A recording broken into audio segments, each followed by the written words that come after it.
convido a amada igreja a abrir a Bíblia no livro de Mateus, o Evangelho segundo escreveu Mateus, no capítulo 6. No capítulo 6, no versículo 5 até o versículo 13. Mateus, capítulo 6, do versículo 5 ao 13. Que Jesus vai tratar acerca da oração. O evangelista Mateus assim escreveu. Jesus falando: quando vocês orarem, não sejam como os hipócritas, que gostam de orar em público nas sinagogas e nas esquinas, onde todos possam vê-los. Eu lhes digo a verdade, eles não receberão outra recompensa além dessa. Mas quando orarem, cada um vá para seu quarto e feche a porta e ore a seu pai em segredo. Então seu pai, que observa em segredo, os recompensará. Ao orar, não repitam frases vazias sem parar, como fazem os gentios. Eles acham que, se repetirem as palavras várias vezes, suas orações serão respondidas. Não sejam como eles, pois seu pai sabe exatamente do que vocês precisam, antes mesmo de pedirem. Portanto, orem da seguinte forma: Pai nosso que estás no céu, santificado seja o teu nome, venha o teu reino, seja feita a tua vontade, assim na terra como no céu. Dá-nos hoje o pão para este dia, e perdoa as nossas dívidas, assim como perdoamos os nossos devedores. E não nos deixeis cair em tentação, mas livra-nos do mal, pois teu é o reino, o poder e a glória para sempre. Amém. Um texto que todos da cristandade sabem em decor, que é a oração chamada de a oração do Pai Nosso. E o que nos deparamos aqui é Jesus ensinando os seus discípulos o exercício da oração. Aqui Mateus, ele relata Jesus ensinando os seus discípulos como parte do Sermão do Monte. Aqui no livro de Mateus ele faz parte do Sermão do Monte, mas é uma oração que também é relatada no Evangelho de Lucas, no capítulo 11. E quando lemos lá em Lucas, no capítulo 11, vai dizer que os discípulos indagaram Jesus. Ele disse: Mestre, ensina-nos a orar. É um questionamento dos discípulos para Jesus. E então Jesus vai orientar os discípulos qual deveria ser a forma que os discípulos deveriam se portar ao orarem. Então, é um ensinamento de Jesus acerca da oração, do que é e como fazê-la. E a oração para nós é um termo tão comum, vamos assim dizer, oração. Nós ouvimos toda vez que a gente vem na igreja, quando ouvimos falar sobre o Evangelho, nós ouvimos a palavra oração. Mas, se pararmos e refletirmos, o que é a oração? Como nós teremos alguma resposta assim clara em nossa cabeça? O que é a oração? Em meus estudos, eu me deparei com uma frase muito interessante de um pastor norte-americano, Timothy Keller, que ele vai afirmar que a oração é dar continuidade a uma conversa que Deus iniciou por meio da sua palavra e graça. Com o tempo, vai se transformando num completo encontro com Ele. Então, a oração, ela é uma continuidade de uma conversa. Mas quem iniciou essa conversa foi Deus. Quem inicia a conversa? Vamos tratar a oração como um diálogo, sendo que quem inicia o diálogo da oração é o próprio Deus. E com o tempo, através do exercício da oração, ela vai se transformando num completo encontro com Ele. E é isso que nós devemos ter em mente, um diálogo. Mas quem inicia sempre a conversa é o próprio Deus. Por meio do quê? Por meio da sua palavra. Então Deus fala primeiro, depois falamos com Ele. Por isso precisamos dar ouvido, olhos à palavra de Deus, para que assim possamos pedir ao Senhor, rogar a Ele. Nós terminamos as nossas orações sempre com uma frase. Todo mundo termina, em nome de Jesus. Sempre terminamos assim. E meditando, o Espírito Santo colocou uma frase muito interessante em minha mente, que pedir em nome de Jesus é pedir o que Jesus também pediria. Aquilo que você pede é aquilo que Jesus pediria? Pois é isso que nós falamos ao falar em nome de Jesus. Como se nós falássemos e Jesus suplicasse ao Pai. Então, o que nós pedimos em nome de Jesus é pedir aquilo que Jesus também pediria. E aqui, se formos tematizar esta mensagem, seria Jesus ensina a orar. Seria esse o tema da mensagem, Jesus ensina a orar. E Jesus, ele ensina a oração, ele não ensina de forma teórica. Se olharmos aqui, Jesus estava falando acerca da oração, de como orar, de que forma orar. Mas a vida de Jesus foi uma vida repleta de orações. Desde o início, quando nos deparamos com o batismo de Jesus, o evangelista Lucas, no capítulo 2, e versículo 21, vai dizer que Jesus orou. Logo após ser batizado, para que o céu se abrisse e o Espírito Santo aparecesse em forma corpórea de pomba. No capítulo 2, versículo 21 de Lucas.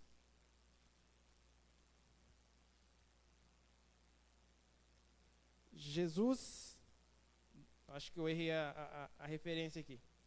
Não é o 2. É o 3.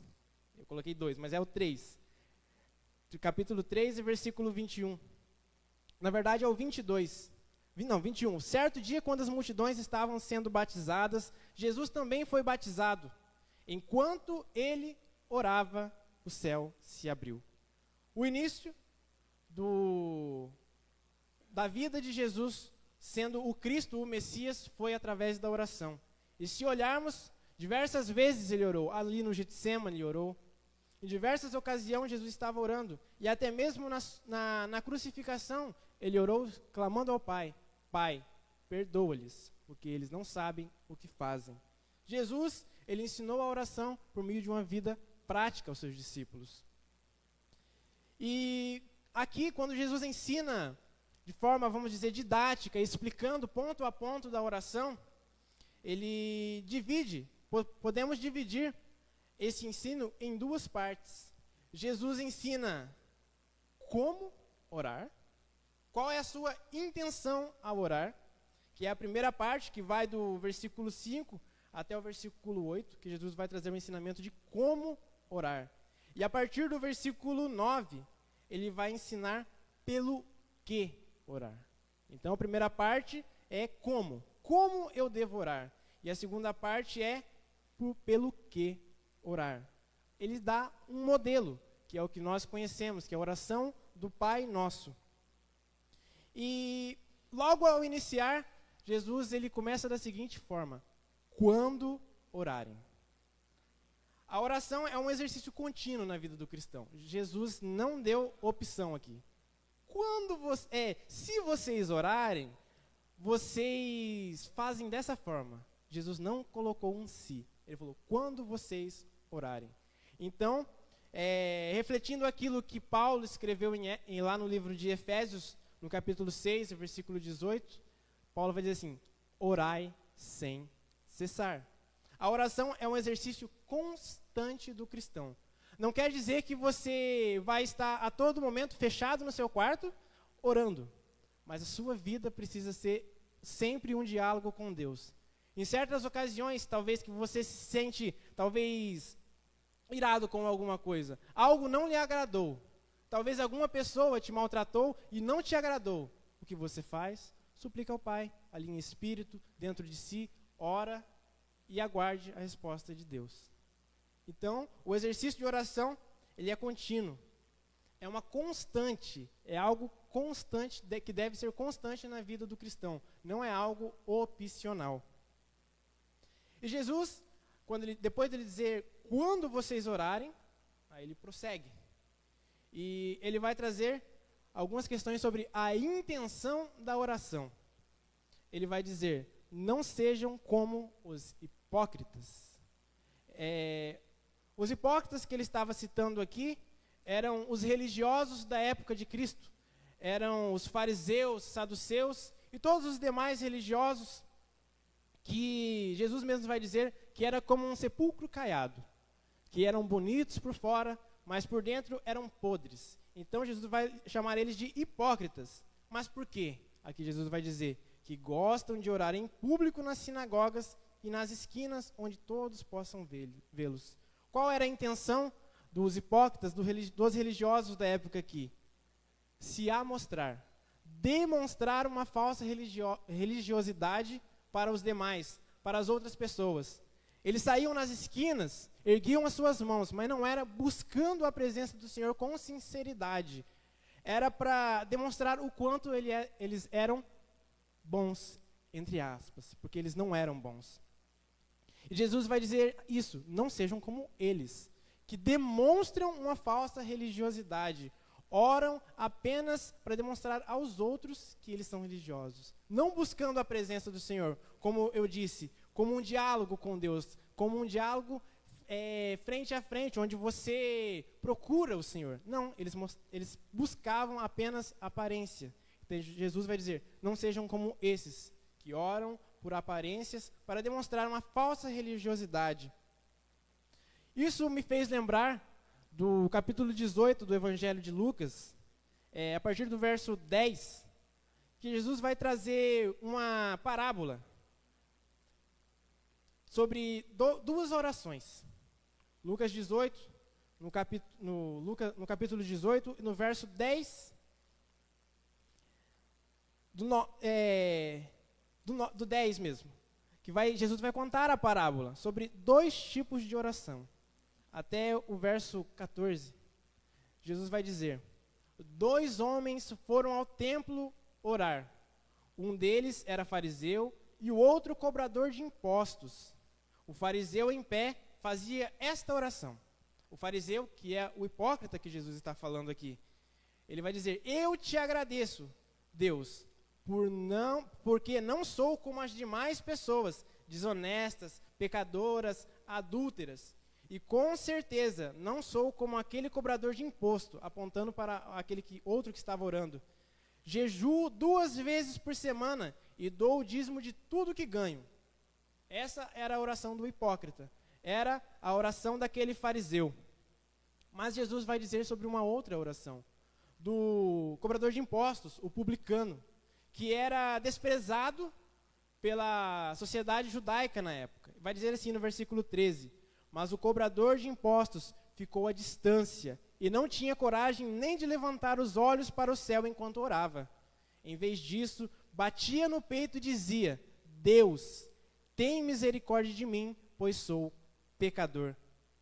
Eu lhes digo que foi o cobrador de impostos e não o fariseu que voltou para casa justificado diante de Deus, pois aqueles que se exaltam serão humilhados e aqueles que se humilham serão exaltados.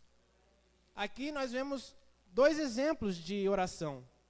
O hipócrita que estava buscando se amostrar para Deus, como se ele fosse capaz, mas ele se considerava justo dentro de si. E a oração dele foi grande, talvez pomposa, se colocou de pé e olhava para o céu com um senso de justiça própria. Mas uma simples oração foi melhor justificada por Deus, que foi a do cobrador de impostos, que apenas disse, Deus, tem misericórdia de mim, que sou pecador. Então, a verdadeira oração, ela prepara o coração do homem para reconhecer a Cristo como Salvador. Este cobrador de impostos, ele esteve diante de Deus e se humilhou. E Jesus vai trazer aqui uma frase que é muito dita por alguns de forma errônea, que muitos vão dizer que humilhados serão exaltados. Isto não é verdadeiro e não é bíblico. O que Jesus disse foi, aqueles que se humilham serão exaltados. Não é uma pessoa que é humilhada por outro, é aquele que se humilha perante Deus. Esse é exaltado. Então, a verdadeira oração, ela prepara o coração do homem para reconhecer a Cristo como Salvador. Foi isso que o cobrador de impostos aqui fez. Então, essa aqui é a verdadeira oração que agrada a Deus. Não como aquele hipócrita que se achava justo, mas reconhecendo a nossa pequenez diante de Deus e nos humilharmos para reconhecer que somente através de Cristo nós temos comunhão com Deus. Foi o que nós acabamos de cantar. Somente através do sangue de Cristo que nós temos comunhão com Deus. E Jesus vai prosseguir para uma segunda classe de pessoas. Ele disse primeiro sobre os religiosos, que eram os hipócritas, e ele vai dizer no versículo 7, não repitam frases vazias sem parar, como fazem os gentios. Uma outra classe de pessoas da época, que podemos dizer que eram os descrentes da época, que não eram os não-judeus, que eram chamados de gentios. E Jesus vai dizer que eles repetiam frases de forma constante, achando que Deus responderia. Isso nos faz lembrar dos profetas de Baal, que oraram, rogaram, repetiram, se cortaram e nada. Baal não respondeu. E Elias, com uma pequena oração, recebeu a resposta. Não é por muito falar que será ouvido. Então Jesus disse aqui, não repitam frases vazias. Vamos focar nessa palavra, vazia. Deus, Ele não quer as nossas orações vazias, frias e automáticas. Quantas vezes nós temos feito orações vazias, frias e automáticas? Somente para acalmar o nosso espírito, vamos dizer. Eu estou orando, viu? Eu faço a mesma oração todos os dias, da mesma forma, rogo ao Senhor de forma automática. Não é algo que flui de dentro do nosso espírito, não é algo que flui de dentro de nós. Isso não agrada a Deus, isso não agrada a Cristo. Foi o que Ele disse. Não repitam frases vazias sem parar, como se fosse um mantra. Toda vez eu oro daquela mesma forma, somente para acalmar o meu ser. Mas o que Deus requer de nós são orações que desenvolvam o nosso coração, que desenvolvam a nossa mente e o nosso espírito. É o que Cristo ensinou nessa oração do Pai Nosso. E é o que realmente muitos fazem. Todos conhecem a oração do Pai Nosso. Ela é dita por toda a classe dos cristãos no mundo, em diversas línguas. Mas ela não é um mantra para que você repita todas as vezes e Deus lhe atenda. O que Cristo está trazendo para nós aqui é uma base. O que devemos pedir? Como devemos nos chegar a Deus em oração? É necessário ter consciência daquilo que estamos orando e pedindo ao Senhor.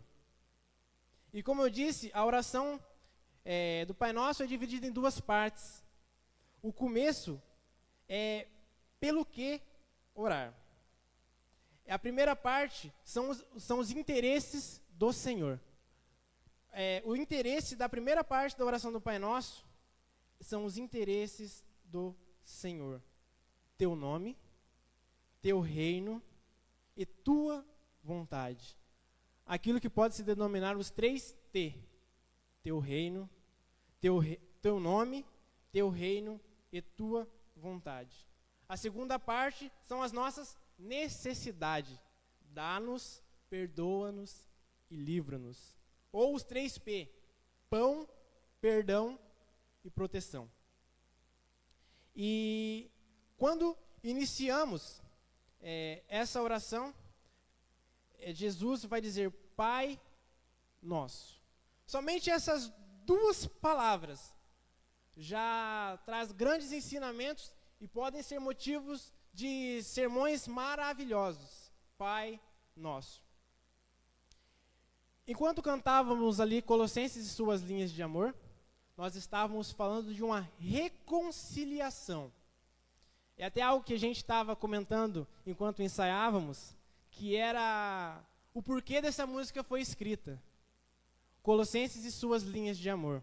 Primeiro, As estrofes, elas são ditas baseadas no capítulo 1 de Colossenses. Isso daqui não é um sogro, é um pai.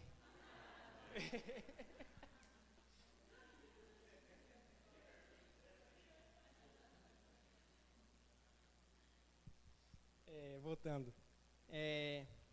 Até perdi onde que eu estava. Fiquei emocionado. Jesus vai começar com... Eu estava falando da Colossenses e sua linha de amor. Isso mesmo. Ela foi escrita por um pernambucano, um nordestino chamado Felipe da Guia. Nas primeiras estrofes, ele fala literalmente o que está escrito em Colossenses 1. Que Cristo é exaltado, que Cristo foi que nos reconciliou. Mas isso é quase transcrito na música, ali nas primeiras estrofes. Mas o que eu quero dizer para a igreja, porque é muito necessário que a igreja entenda o que ela está cantando. E eu amo conhecer as histórias dos hinos, dos louvores que entoamos. E quando ele estava ali meditando dentro de seu quarto, a mãe dele era uma costureira. E ele estava lá meditando, ouvindo a sua mãe costurando ali na máquina, e ele simplesmente parou e foi lá ver. Enquanto ela costurava, o pano em que ela estava costurando se rompeu. Se rasgou ao meio aquele pano. Ela simplesmente foi lá, pegou uma linha e costurou. Juntou as duas partes de um mesmo tecido.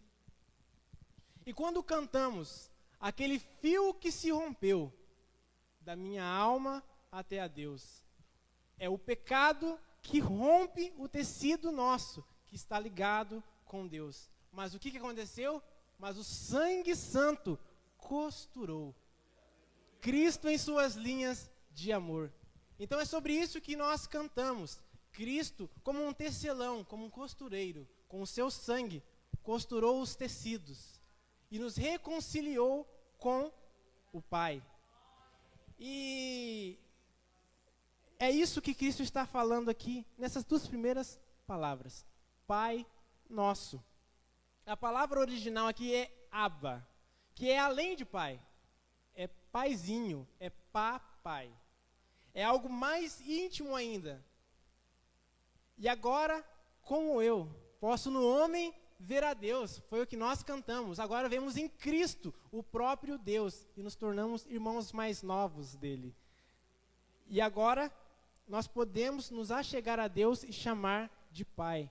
Por quê? Por intermédio do sacrifício de Cristo, nós fomos reconciliados ao Pai. Não pelos nossos méritos, não pelas nossas forças, mas porque Cristo morreu na cruz e nos reconciliou. E agora somos capazes de chamar Deus de papai, de paizinho, de pai. E Cristo, por meio do seu sacrifício, nos reconciliou com Deus, e além de nos reconciliar com Deus, também foi Deus que colocou essa música nesse culto, que eu me lembrei de uma versão dela, em que o cantor que canta ela vai dizer dos 3 fios. Do nosso fio que nos traz o relacionamento com Deus, o nosso fio de relacionamento com o nosso próximo e o fio de relacionamento com nós mesmos. Os 3 fios são quebrados através do pecado. Nosso relacionamento com Deus é a interferência por meio do pecado e o relacionamento com o nosso próximo. E com nós mesmos. Quantas pessoas estão se depreciando, se colocando para baixo devido ao pecado, que é aquele que se rompe. Mas vamos focar no fio que se rompe entre eu e você, entre nós. Cristo, através de seu sacrifício, nos fez irmãos e irmãs. Somos um só corpo, diz o Senhor. Somos um só. E isso, numa sociedade tão individualista, é algo extraordinário. Nós somos um. Não é meu pai. Não é o meu pai. É o Pai nosso. Então, nós somos irmãos e irmãs em Cristo Jesus. Ele nos reconciliou com o Pai e com o nosso próximo. E por isso nós podemos chamar o Pai nosso. Não é meu, não é teu. É nosso. Em uma sociedade que quer tudo para si, eu quero para mim, que pensa mais no seu estômago, no seu umbigo, o Evangelho traz essa mensagem, que nós somos irmãos e irmãs na fé. É necessário ter comunhão com Deus o suficiente para lhe chamar de Pai. João 1:11. Vamos ler lá o que Cristo disse ali no início do Evangelho de João. João no capítulo 1 e versículo 11. Vai estar dito assim: veio ao seu próprio povo e eles o rejeitavam. Mas a todos que creram nele e o aceitaram, ele deu o direito de se tornarem filhos de Deus. Se nós temos um pai que é nosso, nós somos filhos. Mas não somos filhos porque nascemos filhos. Jesus vai dizer assim, mas todos que crerem nele e o aceitarem, esses ele lhe deu o direito de se tornarem filhos de Deus. Quando nascemos, devido ao pecado, nós somos criatura de Deus. Somos criados à imagem e semelhança de Deus, mas não somos filhos de Deus. Aqueles que são os filhos de Deus são aqueles que creram e aceitaram a Jesus. É o que o evangelista João escreveu lá no capítulo 1 e versículo 12, que lemos aqui. Então nós nos tornamos filho. E agora podemos chamar Deus de Pai. E ter comunhão com os irmãos na fé, para entender que Ele não é seu e não é meu. Ele é nosso. Então precisamos ter em mente essas duas coisas, que é necessário ter comunhão com Deus para chamar Ele de Pai, e é necessário ter comunhão com os irmãos na fé para entender que Ele não é meu, nem seu, Ele é nosso. E Jesus, Ele ainda vai prosseguir no mesmo versículo, no versículo 9, dizendo que Pai nosso que estás no céu, santificado seja o teu nome. Nós entendemos que Deus é santo. O livro de Apocalipse vai dizer que os anjos dizem santo, santo, santo. Então, isso é uma certeza para nós, que Ele é santo. E não tem como Deus se tornar mais santo. Então, como entender essa frase? Santificado seja o teu nome. É orar pedindo que a minha vida, ela seja vista de forma com que o nome de Deus seja glorificado, seja santificado.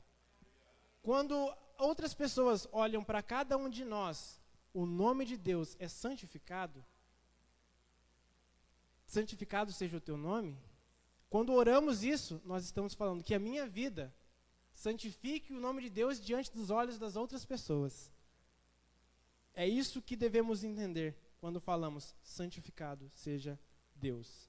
Para que a nossa vida reflita a santidade de Deus. E para finalizar essa primeira parte, no que diz respeito a Deus, como eu disse, a primeira parte é os interesses da oração, são do Senhor. Nós vemos que nós chamamos Deus como nosso Pai, que Ele está no céu, santificado seja o teu nome. E terceiro ponto dessa primeira parte é: venha o teu reino. Isso me fez lembrar, nesse mesmo capítulo, no versículo 33, capítulo 6, versículo 33. Jesus, prosseguindo ali no sermão, ele vai dizer assim para os seus discípulos: busquem em primeiro lugar o reino de Deus e a sua justiça, e todas essas coisas lhes serão dadas. Algumas versões dizem, lhes serão acrescentadas. E é isso que Jesus está dizendo, até mesmo na oração. Antes mesmo de pedir alguma coisa aqui, de pedir o pão, o perdão e a proteção, a oração diz, venha o teu reino. A nossa vontade, o nosso desejo é ver o reino de Deus, é contemplar o reino de Deus estabelecido em Cristo. Ele está entre nós, não de forma plena, mas é o nosso desejo ter a Cristo e ver a Cristo.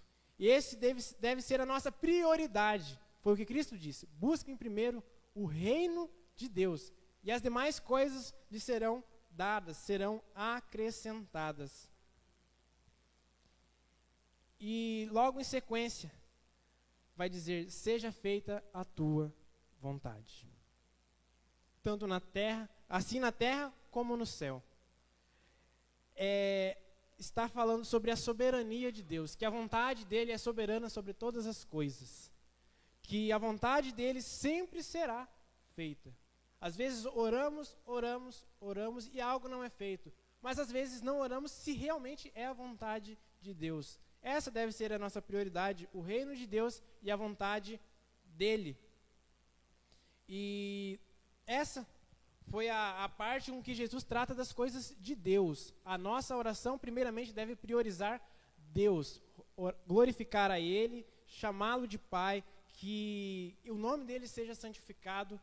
Esse deve ser o nosso exemplo de oração. Ao orar, primeiramente, precisamos honrar a Deus, buscar a Deus e glorificar a Ele, para depois fazermos pedidos. Porque a vontade dele precisa ser feita. Então, a nossa oração deve ser como a daquele publicano: Senhor, eu sou um pecador, tem misericórdia de mim. A primeira coisa que nós precisamos de Deus é de misericórdia, porque não merecíamos nada. Tudo que pedimos para Deus é pela graça, porque a única coisa que cada um de nós merecíamos era a condenação. Mas pela graça dele, ele nos concede muitas graças, muitas bênçãos indizíveis, sendo que a maior é a própria salvação. Somente isso já é muita coisa, ser salvo. Mas Deus ainda é muito bom e concede tantas outras bênçãos a cada um de nós. Então, primeiro nós devemos glorificar a Ele, porque nós já recebemos a salvação, a graça. Então, nós devemos glorificá-lo em nossas orações. Mas Jesus vai ensinar também sobre pedir as nossas necessidades. Ele sabe que cada um de nós, sujeitos ao pecado, num mundo caído, temos necessidades. Ele tem noção disso e ele cuida. A Bíblia vai dizer: olhe para os passarinhos. Ele cuida dos passarinhos. Eles não temem, eles não têm medo, porque sabe que o Deus do céu lhes sustenta. Então Deus sabe que nós temos necessidades. E Jesus, a partir do verso 11, ele vai dizer sobre os 3 P que eu chamei. Sobre o pão, o perdão e a proteção. Ele vai começar dizendo: dá-nos o pão diário. Ou, conforme a Bíblia que eu li, da Nova Versão Transformadora, vai dizer assim: dá-nos hoje o pão para este dia. E é muito interessante o termo para este dia, ou pão diário. Me fez lembrar muito bem, e talvez Jesus estava refletindo o povo de Israel no Egito. Quando olhamos lá para o capítulo 16 de Êxodo, quando o povo estava peregrinando pelo deserto, Jesus mandou pão, mandou o maná, para saciar a fome daquele povo. E qual que era a ordem de Deus? Pegue apenas a comida necessária para o dia. Se você guardar, amanhã já não vai mais prestar. Não vai ser mais útil. Então, pegue o pão para o dia. Muitos ajuntaram, pegaram mais e não serviu. Mas a ordem de Deus é: pegue somente o necessário para você e sua família durante aquele dia. O maná era fornecido pela manhã, junto ao orvalho. E Deus assim ordenou. E aqui Jesus vai dizer: dá-nos hoje o pão para este dia, para hoje. O pão diário diz respeito ao sustento cotidiano, para o sustento diário. Jesus aqui vai tratar de muitas ansiedades que temos em nossa mente, em nosso espírito.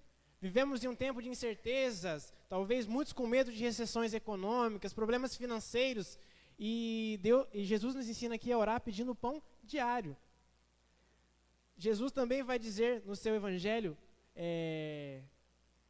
não se preocupe com o dia da manhã, basta a cada dia o seu próprio mal. Ou seja, viva um dia de cada vez, orando a Deus, que Ele nos dará o pão diário, o pão cotidiano, assim como Ele forneceu ali naquele povo que peregrinou durante 40 anos, Ele deu o maná, Deus ainda é o mesmo. O pão, ele é o alimento mais básico, ou seja, não faltará o básico. Isso é promessa de Deus. Enquanto eu meditava nessas palavras, eu ouvi um pouco a pregação do reverendo Hernandes Dias Lopes, que ele vai dizer que Deus promete o pão, mas não promete a manteiga, não promete o doce de leite. Às vezes Deus pode dar o doce de leite para você passar no pão, mas às vezes talvez Ele não dê. Não é porque Deus te abandonou. A promessa dele é para dar o pão, é o alimento básico. Ele não falou que ia dar a macarronada, a carne assada, mas o básico certamente Deus proverá. Esse é um chamado a confiarmos em Deus e a sua provisão. Deus é um Deus que provém. O salmista vai dizer, nunca vi o justo mendigar o pão, que é o alimento básico, é o que Deus promete a cada um de nós. Mas, no versículo 12, Jesus vai trazer uma afirmação que pode-se dizer que é uma afirmação com grande poder e um peso grande sobre as nossas costas. Jesus vai dizer assim no versículo 12, e perdoa as nossas dívidas, assim como perdoamos os nossos devedores. Perdoar o nosso irmão. Como eu disse no início sobre o rompimento, sobre nós sermos reconciliados com Deus e o nosso próximo, para saber que Deus é o nosso Pai, aqui Jesus vai trazer uma lição muito grande para nós. Ele vai dizer que nós somos perdoados por Deus conforme perdoamos o nosso irmão. Se guardarmos rancor, se guardarmos raiva, ira de nosso irmão, devemos tomar muito cuidado, pois olhe bem o que Jesus está dizendo, que nós devemos orar pedindo para que Deus nos perdoe conforme nós perdoamos. Então isso traz uma outra lição, que a nossa oração precisa nos transformar. Porque nós somos falhos, Deus também sabe disso, mas nós devemos nos moldar conforme a palavra. Então nós devemos aprender a perdoar, porque depois, não li, mas no versículo 14, vai dizer que o Pai Celestial os perdoará se perdoarem aqueles que pecam contra vocês. Tem uma condicional aqui. Seu Pai Celestial os perdoará se perdoarem aqueles que pecam contra vocês. É uma palavra forte e pesada sobre cada um de nós, sobre mim, sobre você, sobre nós, porque reflete sobre o nosso, vamos dizer, nosso velho homem que ainda aparece de vez em quando em nossa vida e busca talvez irar-se e não se reconciliar. Quando fala de perdão, não quer dizer que você vai sair abraçando todo mundo, colocando dentro de sua casa, mas é retirar todo o rancor, toda a ira e ter liberdade dentro de seu coração, liberar o perdão dentro de você, porque essa é a condicional para que Deus te perdoe. E você sabe, assim como eu, o quanto você é falho para com Deus. Então, isso me fez lembrar de uma outra parábola que Jesus também contou aqui no Evangelho de Mateus, no capítulo 18, que vai falar sobre o credor incompassível. Todos conhecem a história de que um homem estava devendo para o seu patrão. Vamos falar na linguagem atual. Ele estava devendo 50 mil para o patrão. Mas o patrão, em sua compaixão, perdoou a dívida dele. Mas este homem tinha um outro submisso seu, vamos assim dizer, que estava devendo R$500 e não perdoou. Então o patrão dele, que lhe perdoou uma dívida de 50 mil, lhe repreendeu fortemente. Por quê? Porque ele foi muito perdoado e não perdoou uma pequena dívida. Isso muitas vezes pode acontecer com cada um de nós. Como eu disse, nós merecíamos ser condenados por Deus e fomos perdoados. Então, quem somos nós para não perdoar o nosso irmão? Se Deus, que é santo, nos perdoou. Então, é algo muito profundo para a nossa vida. Então, a oração ela precisa nos transformar cada vez que nós oramos, para que Deus nos perdoe de forma magnífica. E logo no final, Jesus vai dizer: e não deixei cair em tentação, e livra-nos do mal. Deus tem a noção de que o mal está ao nosso redor, mas nós devemos rogar a Ele, não tentar vencer com as nossas próprias mãos as tentações, pois é o Espírito quem concede força e vigor para a gente vencer as tentações e nos livrar do mal. Para concluir, nós vivemos em uma geração que se falta tempo. Muito se fala nessa frase, falta-se tempo. E falta-se tempo para a oração. Assim, muitos dizem, muitas coisas existem para roubar a nossa atenção nos dias atuais. E se nós não oramos, se nós não rogamos a Deus, nós não temos uma comunhão plena e perfeita com Ele. Pois é algo progressivo, é algo que é constante. É assim como a necessidade de beber água. Você precisa ter constância. Alguns passam horas orando. Alguns talvez não tenham, vamos dizer, esse dom, mas é a necessidade de ser constante. Orar sem cessar. No seu trabalho, você precisa estar em espírito de oração com Deus. Nos seus estudos, na sua faculdade, na sua escola, você precisa estar em espírito de oração. É em algum momento que você está aflito, você sente que a sua carne, que as tentações, que todos os males que envolvem a nossa vida neste mundo estão lhe trazendo atribulação, estão trazendo tribulação e está lhe causando mal, você vai lá e ora ao Senhor, faz um pedido: Senhor, repreenda isso, eu confio em Ti. Você não precisa parar o que está fazendo, se ajoelhar e começar a orar. E ali gastar todo o seu tempo. Por exemplo, você não vai parar lá no seu trabalho, enquanto você está trabalhando, vamos dizer, num escritório, você não vai parar, se ajoelhar ali na cadeira e orar. Mas você pode, se algo está te atormentando, Senhor, repreenda isso, eu confio em Ti. E pronto. É uma oração incessante, é uma oração constante. Quer dizer que você tem a comunhão com o Pai. Claro, se faz necessário gastar tempo em oração de forma exclusiva, no seu devocional, mas deve ser algo constante. Assim como às vezes você para um pouquinho, bebe uma água, você não vai lá e bebe 5 litros de uma vez. Você vai lá, bebe uma água, depois bebe outra, bebe outro copo, e assim vai. Assim deve ser a nossa vida, uma oração constante. Porque nós vivemos na era digital. Quanto tempo tem se gastado com celular, tecnologia? Talvez seria um momento oportuno para se estar orando, lendo a palavra. Como eu disse, a oração é um diálogo que Deus inicia. Ah, mas eu não sei orar. Vá para a palavra, pois Deus começa a falar. Aí, sim, você vai e fala com Ele. Roga ao Espírito.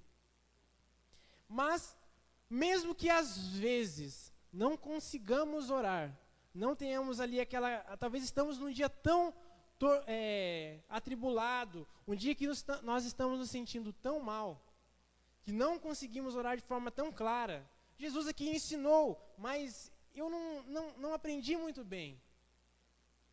Nós não somos perfeitos aqui, nós estamos num processo de santificação, mas Deus, em sua graça, ainda assim, nos mandou alguém que nos ajuda.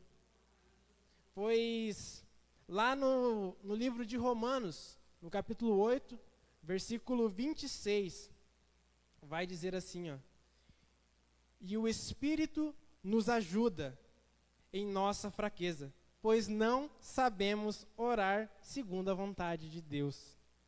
Mas o próprio Espírito intercede por nós com gemidos que não podem ser expressos em palavras.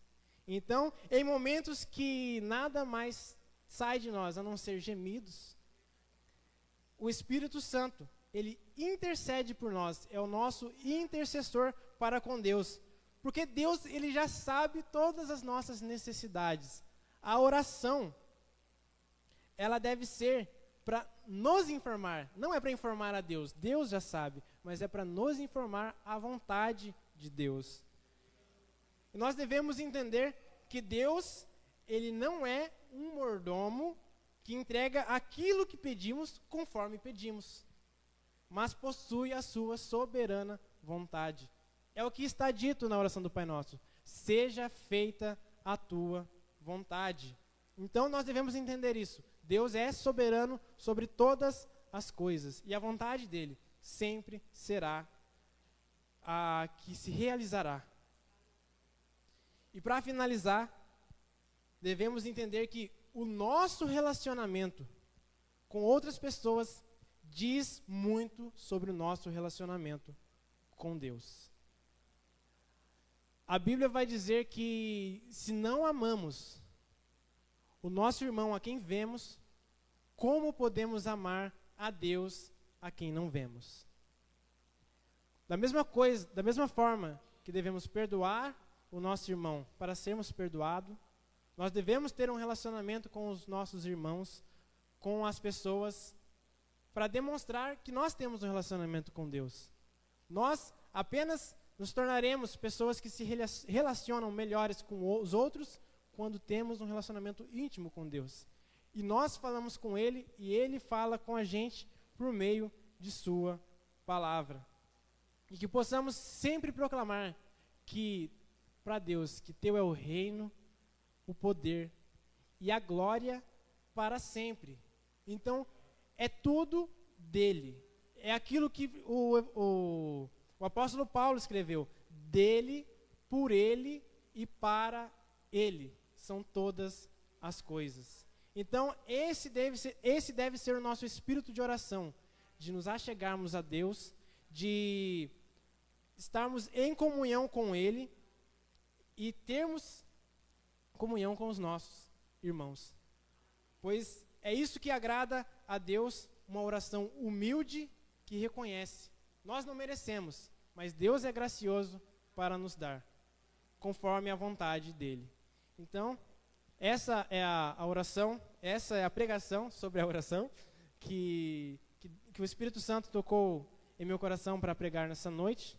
Espero que tenha sido bastante edificante para a igreja, que o Espírito Santo possa convencer, possa trazer consolo, confronto e tudo aquilo que nós precisamos. Pois somos carentes do Espírito de Deus, somos carentes do Espírito Santo.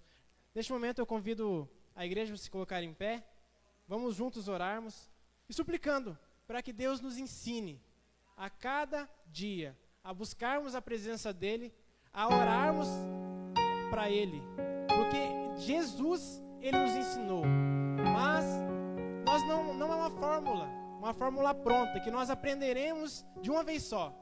Não é essa pregação que vai nos ensinar a orar. O processo de santificação, ele é constante, dia a dia, uma luta de cada vez.